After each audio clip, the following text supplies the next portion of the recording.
Kaya akong maliit doon para may mapauwi lang akong pera sa anak ko.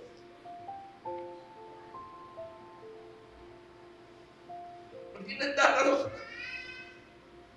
sabi niya, kahit alam ko na, kasi graduating yung anak ko noon nung time na yun. Sabi niya, Daddy, sabi niya, si Mami may kinakasama pulis.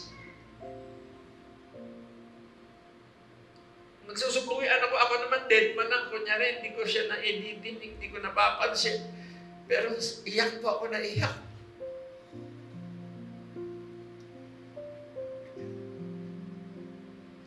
Sabi niya,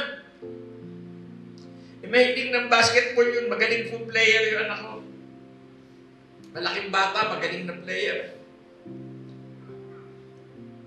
Sabi niya, Dad, bago ko umuwi, mag-basketball ako. Sige. Magka-size kami ng paa eh. Dad, maglalaro na ako. Tawagin ko yung mga kakosang magagaling na basketball player. Ang dami magaling na player doon. Sabi ko, laruin niyo yung anak ko, pero ingatan niyo. Opo. Mayor na ako that time. Opo, mayor. Sabi ko, Dan, yan yung sapatos, kunin mo sa ilalim. Nung nagsasapatos yung anak ko, alam niyo, eksakto. Napatingin ako sa paa ng anak ko. Nakitahan ko po yung anak ko ng balisong yung panaksak na laglag na gano'n, galing sa medyas na. Nakita ko, alam ng anak ko, nakita ko sinisipa pa nga niya gano'n, pailalim tinatago. Sabi ko, nakita ko yung balisong. Huwag mo itago yan, sabi ko, ba't may dala kang balisong ako? Buti hindi ka nakapkapan sa gate, kundi nakulong ka rito. Galit na galit ako. Sabi ko, alik nga dito, dali mo nga yung balisong sa akin. Nung lumabit siya anak ko, dala yung balisong, naawa po ako. Niyakap ako na iyak yung anak. Sabi ko, ba't may dala kang balisong, saan mo gagamitin niya? Natakot ako, alam niyo, natanig ko yung anak ko. Sabi niya, Daddy, magpaalam sana ako sa'yo. Sabi niya, papatayin ko si Mami, tsaka yung lalaki. Takot ako, niyakap ko yan ako. Sabi ko, anak, huwag mo gawin niya. Sabi ko, nataya ako dito, antay mo yung paglabas ko dito. Sabi niya, Dad, habang buhay ang station mo, may napakita makasama. Sabi ko, magkakasama rin tayo, anak, huwag ka mag-alala. Sabi ko, malalayain ako ng Panginoon dito. Diyan ko po anak mo. Alam niyo, kaya ako naiiyak kung naalala ko yung time na yun. Palabas kami, magkayabos kami. Balisong, sinurrender ko sa opisina. Pinagalitan siya ng mga kwartya. Tapos sabi niya, Daddy, alam mo ba yung kinakasama ni Mami Police? Very bad siya. Sa bahay, Daddy. Sabi ko, bakit? Naawa ako sa mga kapatid ko. Isang kakain yung mga kapatid ko, Dad, toyo lang pinapaulam mo. Pero pag may ulam naman sa bahay, hindi ko pwede bawasan. Papagalitan daw siya ng pulis.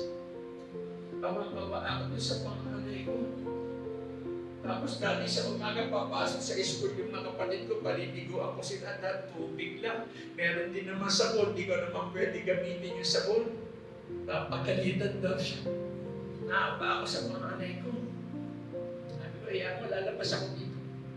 Alam niyo, paglabas ng anak ko sa Pilipin, ako po, aminin ko sa inyo yung time na yun, hindi po ako nagkasala sa Panginoon. Sabi ko, Lord, sorry po, Lord.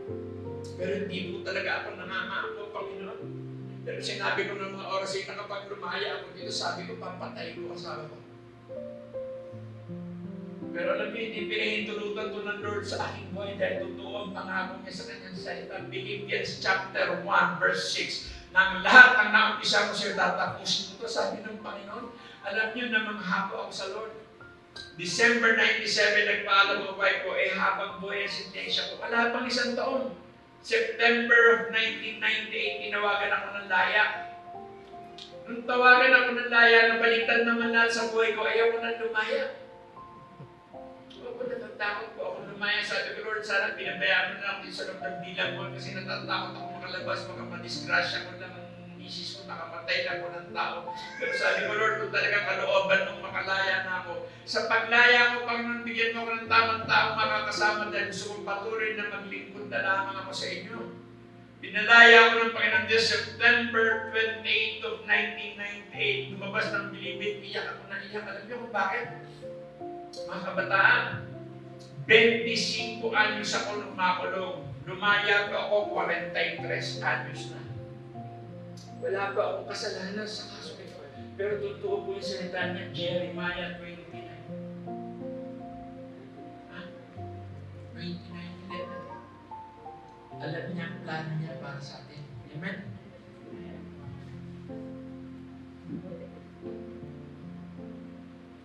Lumabas ako ng bilibid, iyak ko na iyak, dala ko yung release paper ko. Hindi ko alam sa loob.